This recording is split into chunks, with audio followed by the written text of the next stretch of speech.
La peor pesadilla de cualquier padre no es perder a su hijo en una tragedia, sino perder su vida por culpa de su hijo. En el tranquilo pueblo de Millbrook, Connecticut, donde las hojas de otoño pintan las calles con tonos dorados, la familia Taylor personificaba el sueño americano que muchos persiguen pero pocos logran alcanzar. Detrás de las columnas blancas y prístinas de su casa colonial en Maple Drive, vivían una vida que parecía estar escrita para el éxito, hasta que ya no lo estuvo. El Dr. James Taylor, a los 45 años, ganaba respeto no a través de la autoridad, sino a través de una auténtica compasión. En los pasillos del Hospital General de Millbrook, su presencia brindaba consuelo tanto a pacientes como a colegas. Sus manos firmes salvaban innumerables vidas en el quirófano, mientras que su actitud amable aliviaba las preocupaciones de las familias ansiosas esperando afuera. Tenía una forma especial con los niños, a menudo sacando monedas de detrás de sus orejas antes de explicar procedimientos cardíacos complejos a los padres. Sarah Taylor,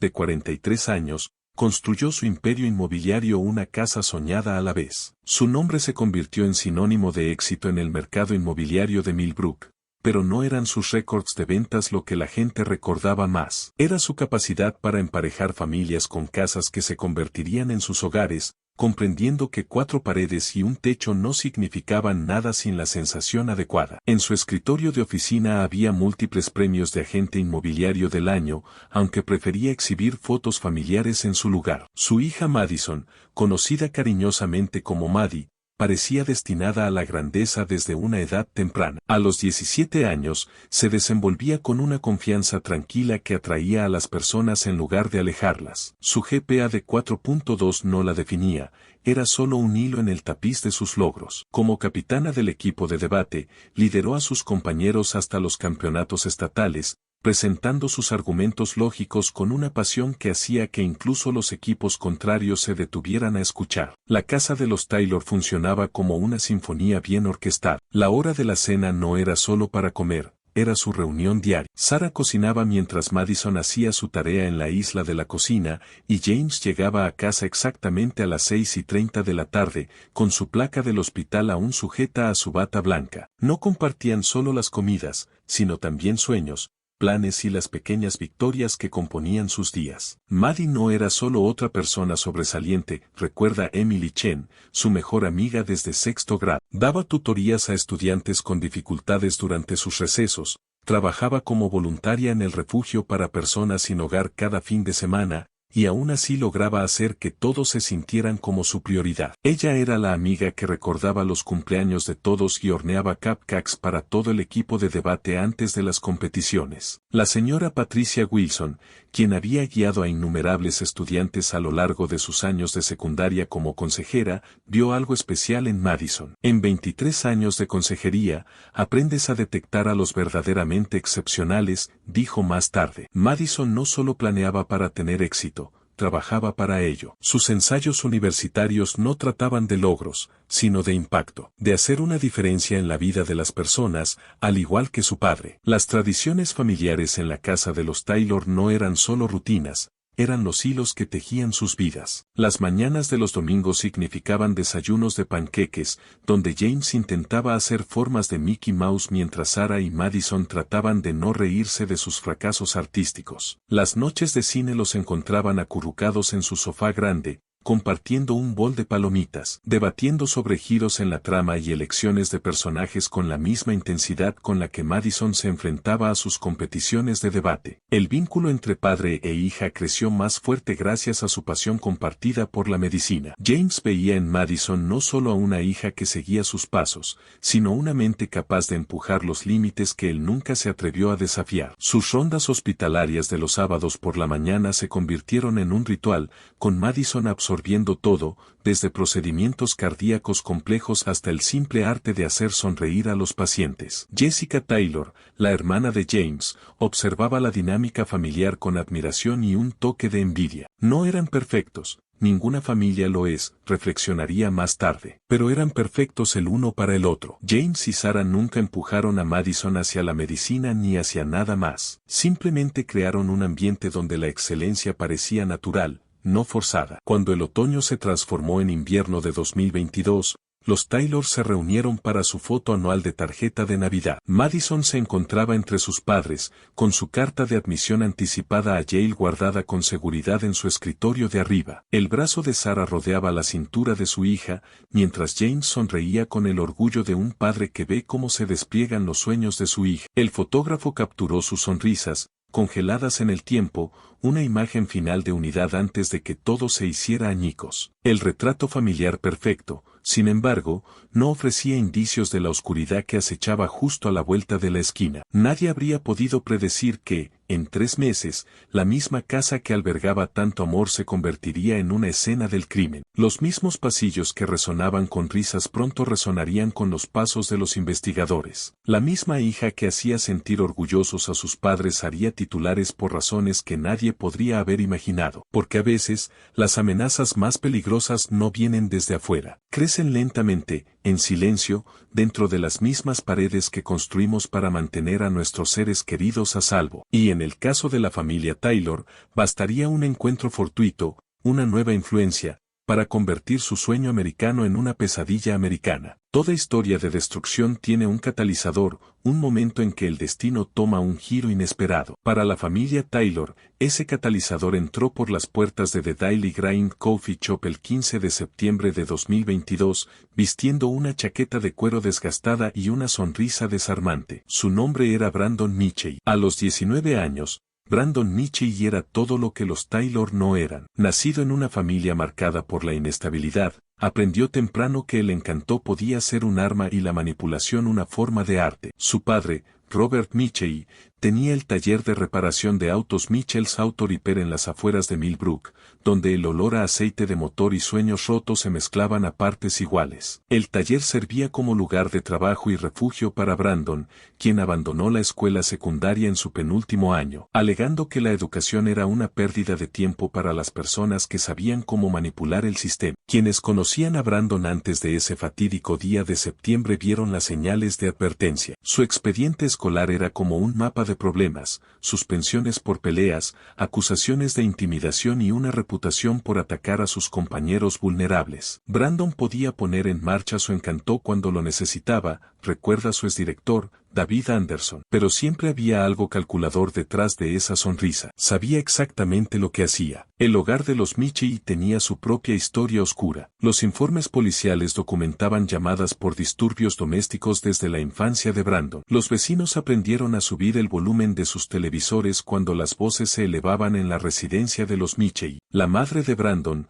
una mujer callada que trabajaba turnos dobles en el restaurante local, llevaba las cicatrices invisibles de años caminando sobre cáscaras de huevo. Salir con Brandon era como ver una tormenta acercarse, comparte Rachel Martínez, su exnovia de segundo año. Al principio, todo era sol y brisas cálidas. Luego, de repente, te encuentras atrapada en algo peligroso y no recuerdas cómo llegaste allí. La voz de Rachel aún tiembla cuando recuerda cómo Brandon la aisló de sus amigos, le exigió acceso a su teléfono y estalló en rabias por inocentes mensajes de texto de compañeros de clase masculinos. Pero ninguna de estas señales rojas era visible para Madison Taylor cuando Brandon entró en The Daily Grind esa mañana de otoño. Ella estaba sentada en su mesa habitual, con su libro de medicina abierto, los materiales de su solicitud a Yale extendidos ante ella. La cafetería era parte de su ritual matutino de los jueves, 2 horas de estudio concentrado antes de la escuela, alimentadas por lates de vainilla y ambición. Sarah Chen, la barista que trabajaba esa mañana, recuerda claramente el momento. Pidió un café negro, pagó con el cambio exacto y luego se quedó allí, observándola estudiar. Al principio no era raro. Mucha gente notaba a Madison. Tenía una presencia especial, pero la manera en que la miraba, era como un cazador midiendo a su presa. El enfoque de Brandon fue calculado. Accidentalmente derramó su café cerca de su mesa, se disculpó profusamente y le ofreció comprarle otra bebida para compensar la interrupción en su sesión de estudio. Madison, criada en un hogar donde la amabilidad era el medio de intercambio, aceptó tanto su disculpa como su oferta. Su conversación comenzó con las solicitudes universitarias y terminó 2 horas después con números de teléfono intercambiados. Lo que siguió fue una clase maestra en manipulación. Brandon construyó cuidadosamente su imagen para Madison, presentándose como un alma incomprendida que eligió ayudar a su padre en dificultades en lugar de seguir la universidad. Pintó su abandono escolar como un sacrificio noble y su pequeña acusación por posesión de drogas como un error juvenil que le enseñó lecciones valiosas. Cada historia cuidadosamente elaborada hundía a Madison más en su telaraña. Sus primeros encuentros fueron cuidadosamente orquestados. Brandon accidentalmente se encontraba con Madison en The Daily Grind, cada vez compartiendo otra capa de su personalidad fabricada. Escuchaba sus sueños de convertirse en doctora, sin descartarlos como lo hicieron otros chicos, sino haciendo preguntas que la hacían sentir realmente escuchada. Creó una ilusión de entendimiento que Madison nunca había experimentado fuera de su familia. El rastro digital de su relación cuenta su propia historia. En 6 meses, intercambiaron 4.721 mensajes de texto. Las tácticas de Brandon se hicieron evidentes en los patrones: conversaciones nocturnas que dejaban a Madison exhausta en la escuela, críticas sutiles a las expectativas de sus padres, sugerencias graduales de que era demasiado buena para sus amigos actuales. Cada mensaje era un ladrillo en el muro que construía entre Madison y su vida anterior. Emily Chen notó los cambios primero. Maddie empezó a faltar a las prácticas del equipo de debate, diciendo que necesitaba más tiempo para estudiar, pero la veía en el taller de autos donde trabajaba Brandon. Su teléfono siempre estaba en sus manos, y saltaba cada vez que vibraba. La Maddie que conocía nunca habría dejado que algo la distrajera de sus metas de esa manera. Las entradas del diario de Madison de este periodo revelan el cambio gradual en su visión del mundo. Las primeras entradas brillan de emoción por Yale y la escuela de medicina. Para noviembre, las entradas se tornan más oscuras, llenas de preguntas sobre si sus padres realmente la entendían. La influencia de Brandon se filtra por las páginas como veneno en el agua. Mirando atrás, continúa Emily, todos vimos las piezas, pero nadie las unió. Maddie dejó de compartir sus cartas de aceptación universitaria. Empezó a usar ropa más oscura, más maquillaje. Cambios pequeños que no parecían importantes hasta que se sumaron a alguien que ya no reconocíamos. El control de Brandon creció semana a semana. Convenció a Madison de crear cuentas secretas en redes sociales que sus padres no pudieran monitorear. Le presentó a sus amigos, otros desertores y pequeños traficantes de drogas que la hacían sentir sofisticada en lugar de asustar. Cada paso la alejaba más del brillante futuro que una vez había planeado con tanta certeza. La verdadera genialidad de la manipulación de Brandon radicaba en su sutileza. Nunca le dijo a Madison que dejara de estudiar o que abandonara Yale. En cambio, le hacía preguntas que la hacían cuestionarlo todo. ¿Por qué trabajar tan duro para vivir el sueño de otro? ¿No quieres ser libre para tomar tus propias decisiones? ¿No sería increíble dejar todas estas expectativas atrás? Para febrero de 2023, Madison Taylor, que antes estaba destinada a la Facultad de Medicina de Yale, estaba faltando a clases para pasar tiempo en el taller de autos Michey, mirando a Brandon trabajar en coches y soñando con un tipo de vida diferente. La hija perfecta estaba desapareciendo, reemplazada por alguien que sus padres apenas reconocían, todo debido a un encuentro fortuito en una cafetería una mañana común de septiembre. Lo que nadie entendía aún era que Brandon Michey no había entrado en la vida de Madison por casualidad. La observación cuidadosa,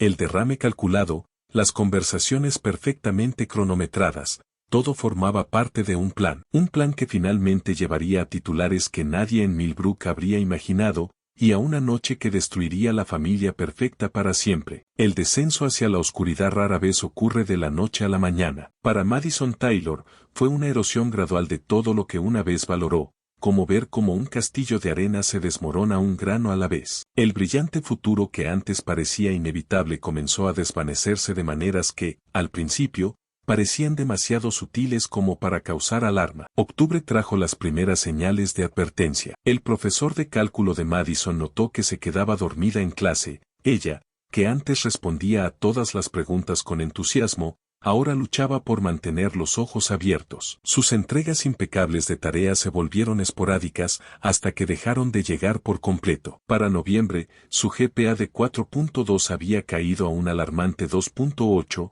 un número que antes la habría hecho llorar, pero que ahora solo provocaba un encogimiento de hombros despectivo. El equipo de debate sintió su ausencia primero. Un día simplemente no se presentó a la práctica, recuerda el capitán del equipo, Alex Rodríguez. Madison nunca faltaba a la práctica. Cuando finalmente llegó al día siguiente, me entregó su carta de renuncia. Sin explicación, sin discusión. Simplemente salió, dejando 3 años de liderazgo atrás como si no significara nada. Su transformación no se limitó a lo académico. Desaparecieron los cardigans ordenados y las faldas de estilo preppy, reemplazados por sudaderas oscuras y holgadas, generalmente de Brandon. Su brillante sonrisa se apagó, oculta tras capas de lápiz labial oscuro y sombras de ojos ahumadas. El cambio fue más que cosmético. Era como si Madison estuviera borrando sistemáticamente a la chica que solía ser. Emily Chen observó impotente cómo su mejor amiga se desvanecía. Dejó de sentarse con nosotras en el almuerzo. No respondía a los mensajes. Cuando la veía,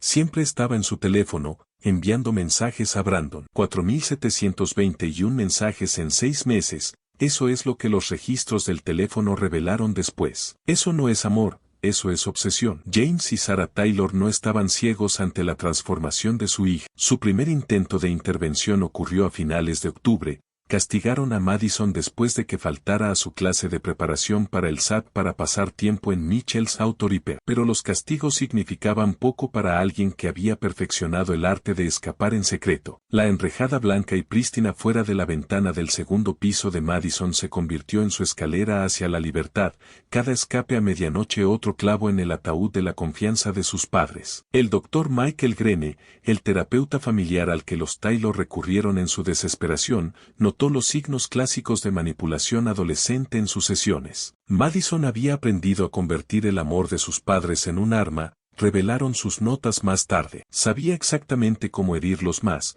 destruyéndose a sí misma, pedazo a pedazo, frente a sus ojos. La reunión con los padres de Brandon resultó igualmente inútil. Robert Mitchell, manchado de grasa y a la defensiva, no vio nada malo en que su hijo saliera con una chica más joven. Ella viene por su propia voluntad, argumentó en su oficina del taller, con el olor a aceite de motor y cigarrillos rancios flotando en el aire. Brandon es un buen chico. Tal vez si tu hija está tan infeliz, deberías mirarte al espejo. La señora Patricia Wilson, quien alguna vez escribió una brillante recomendación para Yale de Madison, ahora se encontraba documentando un tipo diferente de registro. Dejó de venir a las sesiones de orientación universitaria. Cuando la veía, había una actitud desafiante en sus ojos. No era una rebelión adolescente, era algo más oscuro, algo que me hacía temer genuinamente por su futuro. La primera vez que atraparon a Madison escapando, Sarah encontró su cama vacía a las 2 de la mañana. La segunda vez, fue James quien la vio bajar por la enrejada. La tercera vez,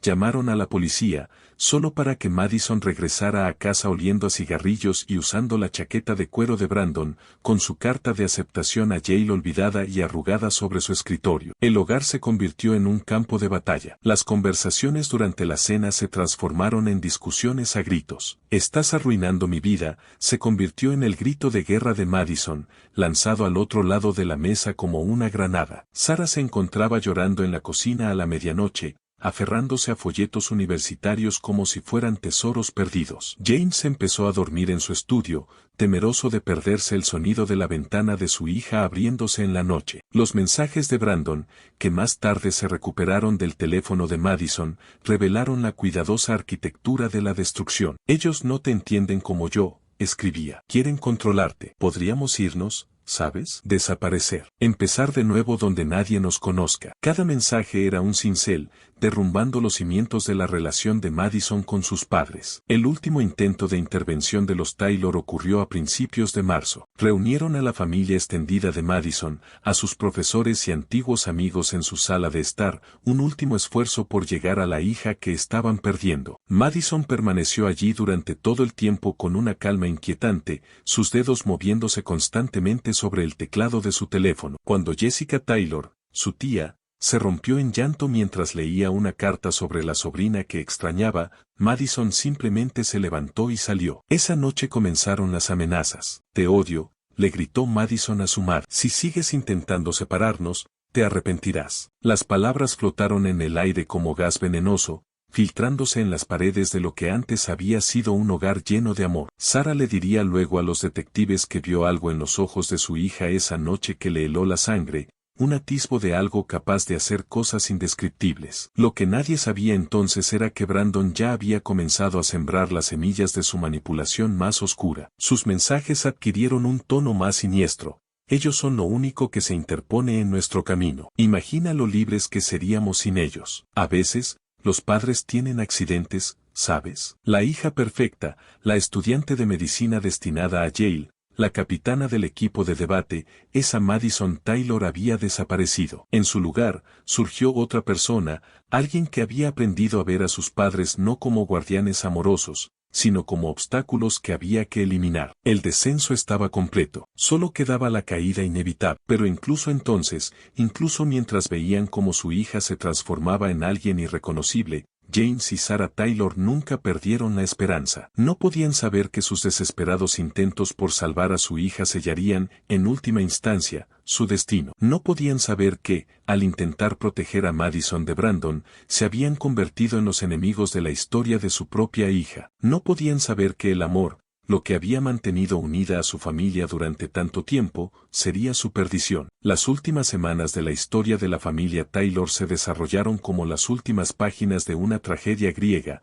donde cada intento de prevenir el desastre solo aceleraba su llegada. A medida que febrero se convertía en marzo, la situación se volvía insostenible. La orden de restricción contra Brandon Mitchell, presentada por James y Sarah Taylor el 1 de marzo de 2023, sería la chispa que encendió la mecha de un barril de pólvora. Los documentos judiciales pintaban un panorama escalofriante. Brandon Mitchell debía mantenerse a 500 pies de Madison, su hogar y su escuela, pero las barreras de papel significaban poco ante la obsesión. La respuesta de Madison fue inmediata y calculada. Una serie de amenazas de suicidio que mantenían a sus padres despiertos por la noche, caminando por los pasillos de su hogar colonial, escuchando cualquier sonido proveniente de la habitación de su hija. Me mataré si no puedo verlo, le decía Madison a su madre en un mensaje. Ustedes eligieron esto, lo que pase será su culpa. Cada mensaje era una flecha cuidadosamente dirigida, hiriendo directamente el miedo más grande de sus padres. Perder a su única hija. Lo que los Taylor no sabían era que Brandon ya le había dado a Madison un teléfono prepago. Sus comunicaciones secretas, recuperadas más tarde del portátil de Brandon, revelaron un descenso metódico hacia la locura. Ellos intentan controlarte, le escribió. Prefieren verte muerta que estar conmigo. Tal vez sea hora de que aprendan lo que se siente perderlo todo. La última sesión de terapia familiar con el Dr. Greene, el 10 de marzo, se convirtió en un estudio de la futilidad. Madison permaneció en silencio, sus dedos moviéndose constantemente bajo la mesa donde sostenía su teléfono oculto. Las notas del Dr. Greene de ese día contienen una observación inquietante. La paciente M exhibe un desapego emocional total de sus padres. Las preocupaciones sobre violencia potencial no deben ser descartadas. El diario de Madison, encontrado más tarde escondido bajo una tabla floja en el piso, contaba la verdadera historia. La escritura ordenada de sus primeras entradas había dado paso a garabatos frenéticos. Ellos no entienden que haría cualquier cosa por él,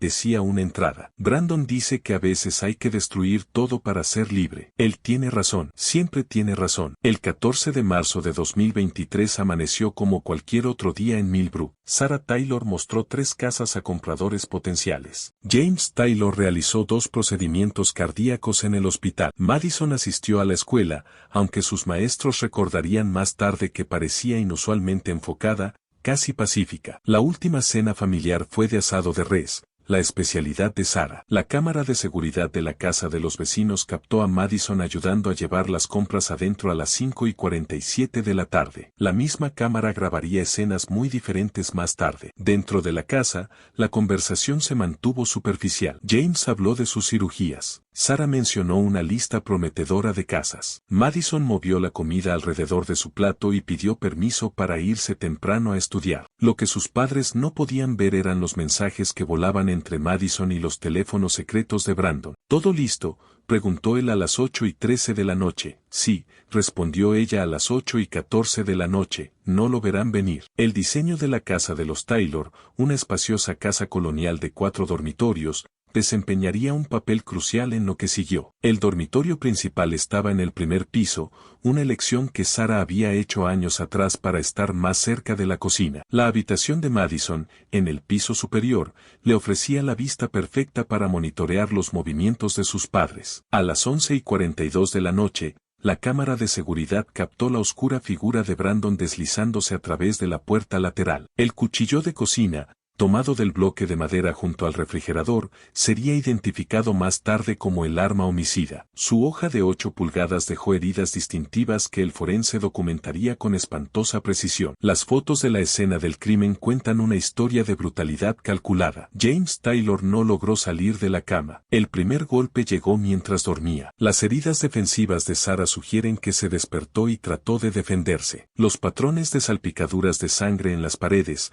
analizados por expertos forenses, indicaron tanto precisión como furia en los ataques. La línea de tiempo, reconstruida por los investigadores, es espeluznante en su eficiencia. 11:42 de la noche, Brandon entra a la propiedad. 11:55 de la noche, Madison desactiva el sistema de seguridad de la casa. 12:03 de la mañana, primer ataque a James. 12:07 de la mañana, último intento de Sarah de llamar al 911. 12:15 de la mañana, ambos padres muertos. 12:30 de la mañana, Brandon y Madison salen de la propiedad. El metraje de seguridad del vecino captó un último detalle. Madison, caminando tranquilamente hacia el automóvil de Brandon, aún con su sudadera de Yale, ahora manchada con los vestigios de lo que el amor había llegado a ser en su mundo retorcido. El informe del forense confirmaría más tarde lo que la escena del crimen sugería: no se trataba de un crimen de pasión. Cada herida fue deliberada, cada corte planeado. James Taylor sufrió 3 golpes, Sarah Taylor 5. El informe utilizó términos clínicos como exsanguinación y heridas defensivas, pero no podían capturar el horror de lo sucedido en esa casa. Durante las últimas 2 semanas antes de esa noche, las entradas del diario de Madison se habían vuelto extrañamente proféticas. A veces tienes que elegir tu propio destino, escribió 3 días antes. Brandon dice que después de esto, seremos libres para siempre. No más reglas, no más planes universitarios, no más familia perfecta, solo nosotros. A la mañana siguiente, cuando Jessica Taylor llegó para recoger a su sobrina para su desayuno semanal, en su lugar descubrió una escena que atormentaría a Millbrook durante años. La familia perfecta se había ido, destruida no por una amenaza externa, sino por el mismo amor que habían nutrido y protegido durante 17 años. La mañana del 15 de marzo de 2023 comenzó como cualquier otro miércoles en Millbrook. Jessica Taylor llegó al garaje de la casa de su hermano a las 7:30 de la mañana para su ritual semanal de desayuno. Madison llevaba años acompañándolos, una tradición preciada de panqueques y planes. Pero esa mañana, la puerta principal estaba entreabierta, una invitación a un horror que ninguna hermana debería recibir. La llamada al 911, realizada a las 7:34 de la mañana, captó la transición de Jessica de la confusión al terror. Algo está mal, le dijo al despachador, su voz temblando. Hay sangre. Dios, hay sangre en las paredes. El despachador la mantuvo en la línea mientras el equipo de respuesta de emergencia Alfa 7 se dirigía al lugar, con las sirenas rompiendo el silencio de la mañana suburbana. El oficial Michael Rodríguez, el primero en llegar, encontró a Jessica desplomada en el césped frente a la casa. Al entrar, descubrió lo que se convertiría en la escena del crimen más infame de Millbrook. Su llamada por radio fue breve: 2 víctimas caídas. Ninguna señal de vida. Necesito homicidio y equipo completo de CSI. La detective Laura Reeves llegó a las 8:15 de la mañana y aunque llevaba 20 años de experiencia, nada la preparó para lo que encontraría. El dormitorio principal se había convertido en un lienzo de violencia. La escena contaba una historia, testificaría más tarde. Esto no fue aleatorio, no fue un robo, esto fue personal. La noticia se esparció por Maple Drive como un incendio forestal. Los vecinos se agruparon tras la cinta amarilla de la policía, sus rutinas matutinas olvidadas mientras observaban la llegada de los vehículos policiales. La señora Henderson, la vecina de al lado, repetía una y otra vez: pero los vi anoche. Sarah estaba regando sus rosas. A mediodía, las camionetas de noticias bloqueaban la calle. El encabezado "La familia perfecta destrozada" brillaba en los medios locales. Pero la revelación más impactante aún estaba por llegar. Madison Taylor, la hija en duelo, no estaba por ninguna parte. La búsqueda comenzó de inmediato. La detective Reeves reunió a su equipo en el centro de comando móvil. El último ping del teléfono de Madison había sido a las 12:47 de la mañana cerca de la Interestatal. El camión de Brandon fue visto en una estación de servicio a 50 millas al norte a las 3:15 de la mañana. Dos adolescentes,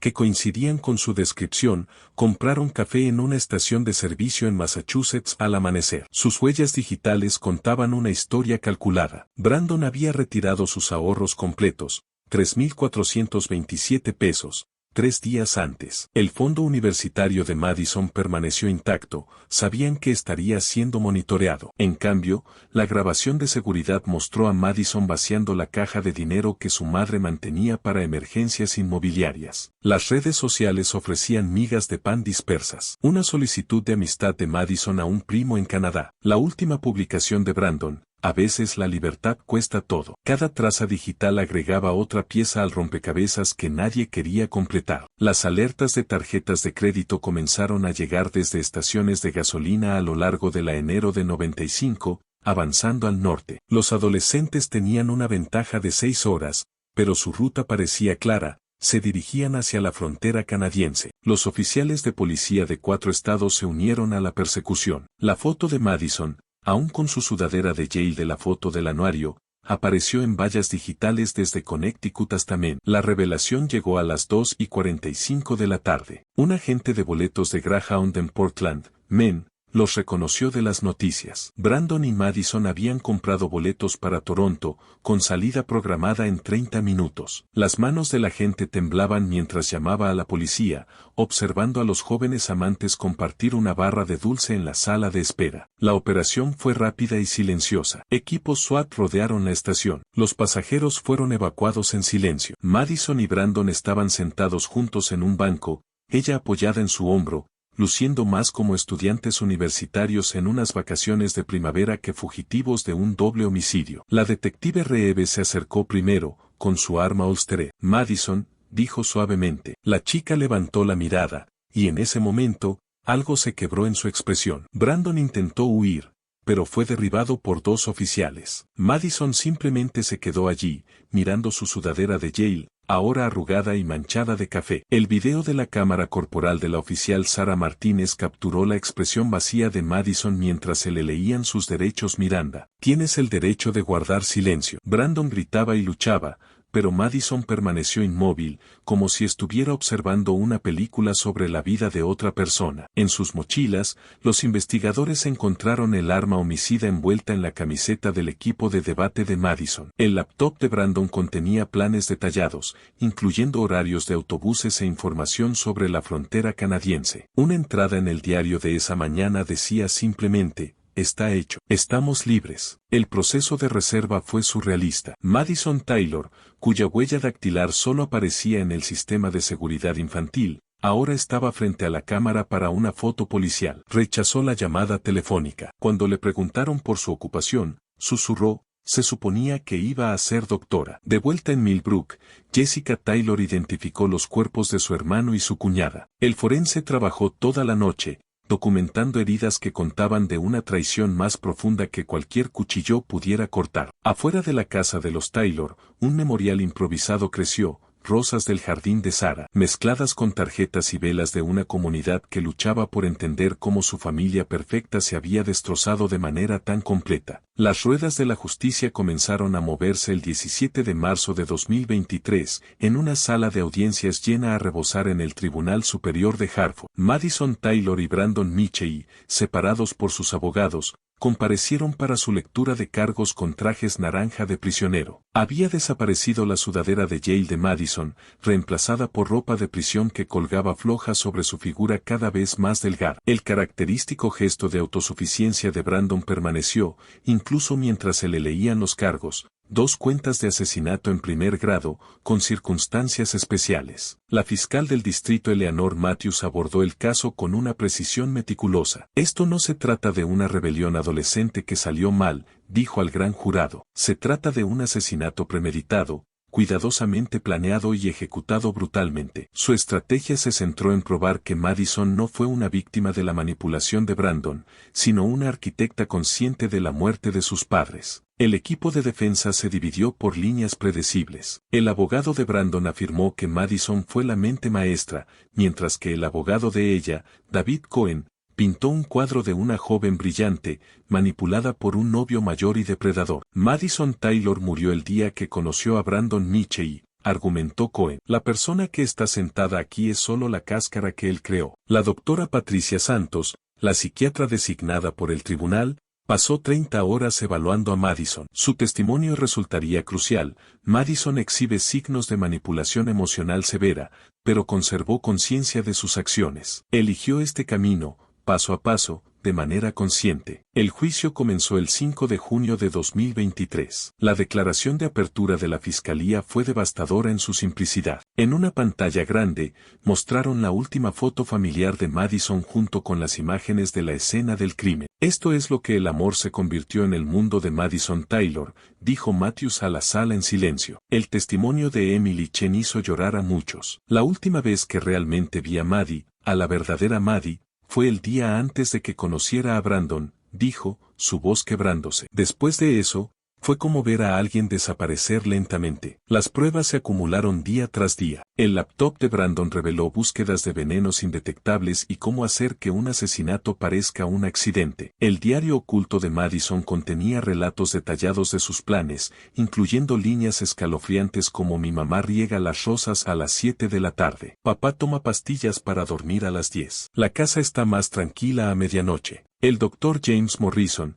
psicólogo forense, testificó sobre la dinámica de la pareja. Brandon no creó la capacidad de Madison para la violencia, explicó. Él simplemente la desbloqueó, la alimentó, hizo que pareciera no solo posible, sino necesario. La declaración de impacto de Jessica Taylor silenció la sala. No solo perdí a mi hermano y a mi cuñada, dijo, mirando directamente a Madison. Perdí a mi sobrina mucho antes de esa noche. La persona que está sentada allí podría parecerse a ella, pero Maddie murió meses antes, el día que decidió que el amor de Brandon valía más que todo y todos los demás. El jurado deliberó durante solo 6 horas. Cuando se leyó el veredicto, culpable en todos los cargos para ambos acusados, Madison finalmente mostró emoción, lágrimas silenciosas recorriendo sus mejillas. El gesto de autosuficiencia de Brandon nunca se desvaneció. Cuando se le ofreció la oportunidad de hablar, Madison se levantó lentamente. Pensé que sabía lo que era el amor, dijo, su voz apenas audible. Pensé que significaba estar dispuesta a hacer cualquier cosa por alguien. Estaba equivocada. El amor no es destrucción. El amor es lo que maté esa noche. La declaración de Brandon fue desafiante. Intentaron separarnos. Les mostramos que no podían. Sus palabras hicieron que Jessica Taylor abandonara la sala del tribunal en lágrimas. El discurso del juez Michael Harrison sobre la sentencia se convirtió en algo memorable al instante. Señorita Taylor, tuvo todas las ventajas, todas las oportunidades, y lo más importante, unos padres que la amaban incondicionalmente. Lo tiró todo por la borda por una versión retorcida de amor que exigía el sacrificio final. Señor Michei, usted orquestó esta tragedia, pero la señorita Taylor eligió hacer su parte. La sangre está en sus manos, en ambos casos. Las sentencias cayeron como rayos. Brandon Michei recibió 2 cadenas perpetuas consecutivas sin posibilidad de libertad condicional. Madison Taylor, debido a su edad y la falta de antecedentes criminales, recibió 2 cadenas perpetuas concurrentes con posibilidad de libertad condicional después de 40 años. Mientras Madison era llevada fuera de la sala, miró una última vez el tribunal lleno de su vida pasada, maestros, vecinos, amigos, todos testigos de su transformación de prodigio destinado a Jay la asesina convicta. Los únicos asientos vacíos eran los del área familiar, donde sus padres deberían haber estado. Las ondas de la tragedia a menudo se extienden mucho más allá de su epicentro. En Millbrook, los asesinatos de la familia Taylor transformaron no solo a una comunidad, sino también la forma en que las personas pensaban sobre el amor, la familia y las sombras que pueden crecer incluso en los hogares más brillantes. Los pasillos de Millbrook High School ahora se sienten diferentes. La silla vacía en las reuniones del equipo de debate. Una foto en el anuario que hace que los estudiantes guarden silencio. La oficina de orientación, donde la señora Patricia Wilson escribió la recomendación de Madison para Yale, Ahora organiza talleres obligatorios sobre cómo reconocer relaciones tóxicas. Ya no podemos buscar solo las señales obvias, explica Wilson. A veces, las estrellas más brillantes caen de las formas más duras. Los cambios llegaron rápidamente. La Junta Escolar implementó el Proyecto Guardián, un programa integral que monitorea la actividad en redes sociales de los estudiantes y los cambios repentinos en su comportamiento. Cada maestro pasó por una capacitación para reconocer patrones de manipulación. El caso del equipo de debate aún muestra los trofeos de Madison, pero ahora sirven como advertencias silenciosas en lugar de metas aspiracionales. La doctora Rachel Martínez, psicóloga adolescente líder, pasó meses estudiando el caso. Lo que hace única la tragedia de los Taylor es cómo no encajó en ningún libro de texto, explica. Madison no encajaba en ninguno de los perfiles de riesgo tradicionales. Lo tenía todo: familia amorosa, futuro brillante, un sistema de apoyo sólido. Aún así, eligió la destrucción. Nos obliga a cuestionar todo lo que pensábamos saber sobre la psicología adolescente. El análisis del comportamiento criminal del profesor James Thompson se convirtió en lectura obligatoria en la capacitación de fuerzas del orden. La dinámica Brandon Madison revela cómo el amor puede convertirse en un arma, dice su informe. Su relación no se trataba de pasión ni de rebeldía. Se trataba de poder, control y la fascinante atracción del amor destructivo. La oficial Sarah Wilson, que conocía a los Taylor por eventos comunitarios, ahora lidera seminarios de concientización para padres. Les enseñamos a buscar las señales sutiles, dice, no solo las banderas rojas obvias, sino los pequeños cambios, una nueva contraseña en el teléfono, un ligero giro en los temas de conversación durante la cena, un nuevo amigo que parece demasiado perfecto para ser real. La experta en redes sociales, la doctora Jennifer Lee, señala las migas de pan digitales que delinearon la tragedia. Su relación en línea mostró patrones clásicos de aislamiento. Brandon sistemáticamente aisló a Madison de su sistema de apoyo, borrando un amigo a la vez. Lo más aterrador de todo es que parecía un comportamiento adolescente normal desde el exterior. La Millbrook Support Network se formó tras los asesinatos. Cada martes por la noche, los padres se reúnen en el centro comunitario, compartiendo miedos y estrategias. Todos nos estamos haciendo la misma pregunta, dice David Cohen, fundador de la red. ¿Podría esto sucederle a mi hijo? Jessica Taylor convirtió su dolor en propósito. La James y Sarah Taylor Foundation ahora ofrece becas a estudiantes que estudian psicología criminal. No podemos traerlos de vuelta, dice ella, pero tal vez podamos evitar que otra familia sea destruida desde adentro. La cafetería Daily Grind,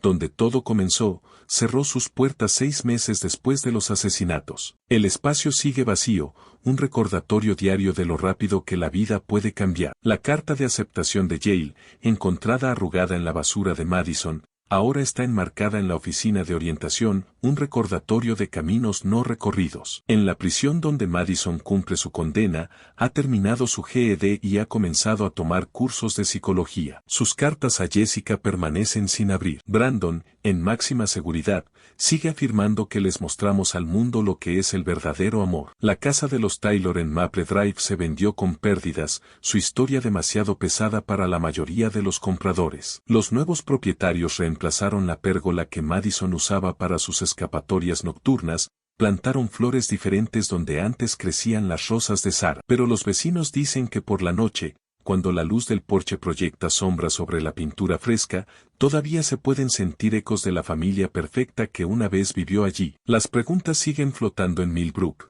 ¿Cómo es que el amor se convierte en veneno? ¿Cuándo la devoción se convierte en destrucción? ¿Cómo protegemos a nuestros hijos de sí mismos? A medida que las hojas de otoño vuelven a pintar de dorado Maple Drive, que nuevos estudiantes llenan las filas del equipo de debate y nuevas familias se mudan a viejas casas, la tragedia de la familia Taylor sigue siendo una advertencia susurrada. A veces, los mayores peligros no acechan en la oscuridad, sino en el corazón de lo que creemos que conocemos mejor, nuestros propios hijos.